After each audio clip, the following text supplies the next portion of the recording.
time has run out. So how did we do in this transfer window, which has seemed long and drawn out? Where do we go from here? And how do we set up for the first match in just over a week's time against Man City?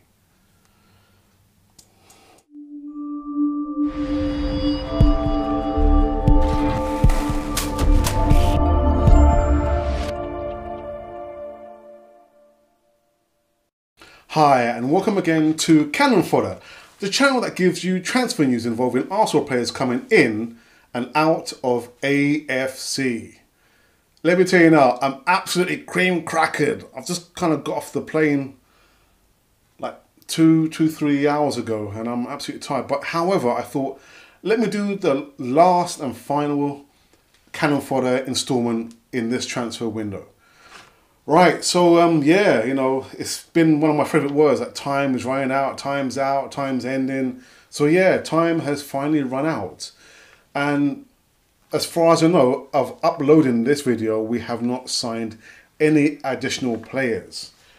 However, let me get to that point in a moment. I think Unai Emery will know in himself that he's missed out maybe on 1 or 2 players.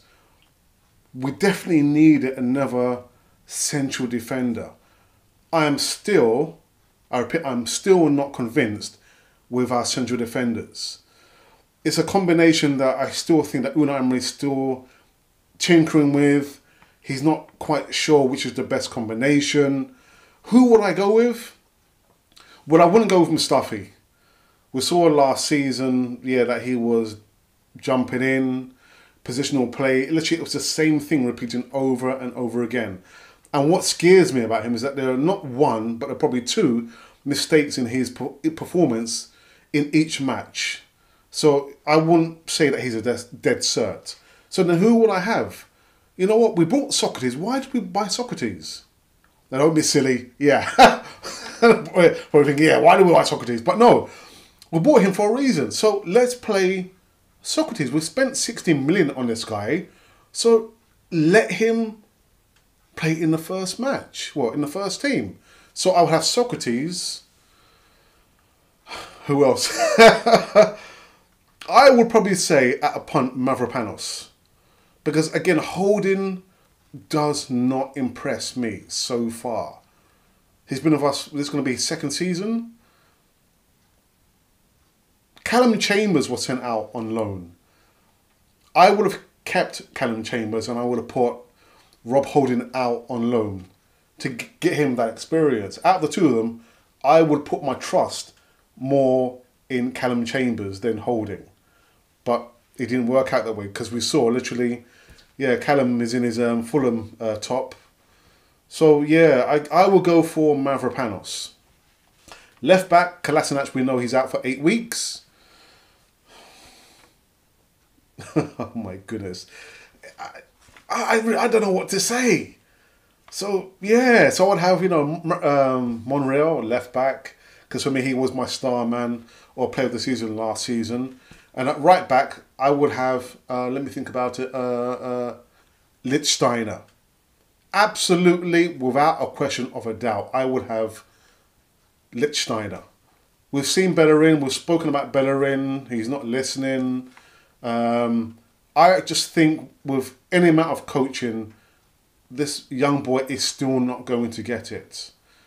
And he probably would have been another player that I would probably, it would probably be a bit extreme, but he would have been another player that I would have sold without a shadow of a doubt, because he has not impressed for the last 2 seasons.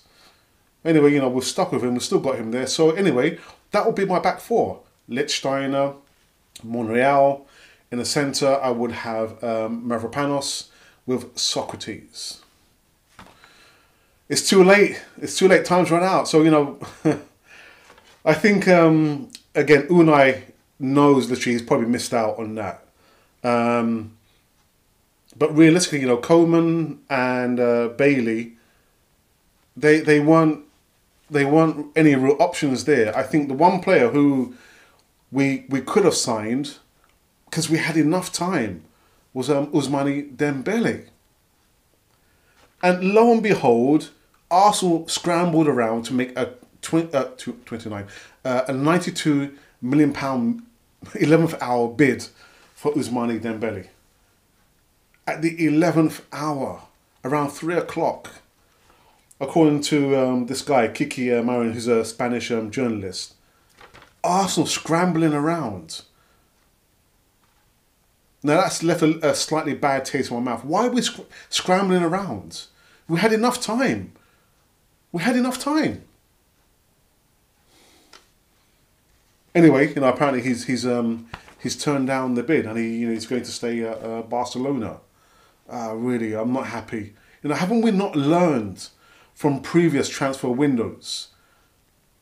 I thought, Sven Mislintat and all the other guys there who, sort out the contracts, so players do not run down their contracts into the last year of their contracts, and B, we don't, scramble around at the 11th hour trying to buy players. Are we never ever going to learn about that? Anyway, so just one more thing before I continue. I did say 2 weeks ago that, let me put it to a vote, which player would you guys like Arsenal to have signed? Did you want Coleman or Dembele? And when I counted all the votes, it was kind of close. 45% to 55% in favour of Ousmane Dembele. Imagine that. Most of you guys wanted us to sign Ousmane Dembele. And what happened? We didn't get him. Ah, dear. Anyway, let's just continue with the transfer news. So apparently, according to Sky News, Sports News, Besiktas, the Turkish club, are the favourites to sign David Ospina. Yes. I feel very sorry, like I said many times, for David Ospina, because we've seen this goalkeeper coming in Leno, and he's been frozen out. Now apparently the Turkish league, they can buy players in transfer windows which extend above until the 31st of August. So there's no real rush for Arsenal to sell David Ospina to Besiktas. But apparently the deal is going to be a loan deal. And Arsenal would prefer to be done and rid of David Ospina because he's on the wage bill. We get him off, it'd be one less player on the wage bill. But that is something I'm going to definitely keep an eye on. David Ospina, he was one of my favourite players, man. Apart from him being a Colombian. But yeah, and that's it. And just one other news about Rambo, Aaron Ramsey. Now, I don't know whether this is true. I've just seen some hints of bits of pieces of information on the internet there. That apparently Aaron Ramsey has been asking for $350,000 per week. That's part of the negotiations. He's asking, so basically he's going to be in the same bracket as, Ozil. Now, don't get me wrong, Aaron Ramsey is a very good player. Like I said, he's saved us so many times, running into the box quite late and scoring the goals, especially in the FA Cup finals there, and even better still at the Europa League Cup matches as well. Is he worth $350,000? No, he's not. I wanted Arsenal to make a stance. Now, what it is ringing true is that it's similar to the Alexis Sanchez and to a certain extent the Ozil situation we had last season, where we were thinking, are they going to sign or are they not going to sign? Are they going to go or are they going to stay? It's very reminiscent of that situation there. So what I thought this time was going to happen was that Arsenal was going to make a stance and say, this is what we're offering you. If you don't sign by this time, then you are gone. Now, you must have seen all the videos out there, watching the players in the training, the pre-season match training, and after the pre-season. These guys, it's a unit. They're in unity. There's harmony. Harmony.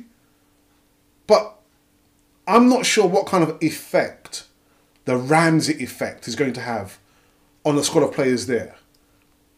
Maybe they know, or maybe they don't know whether he's coming or if he's going.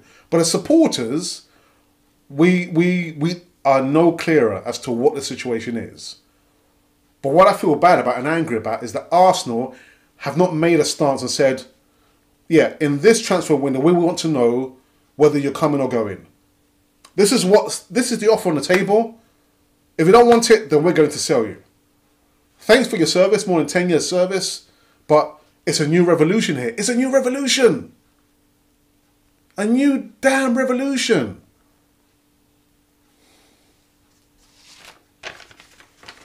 Anyway, I'm not going to talk about Ramsey anymore, but yeah.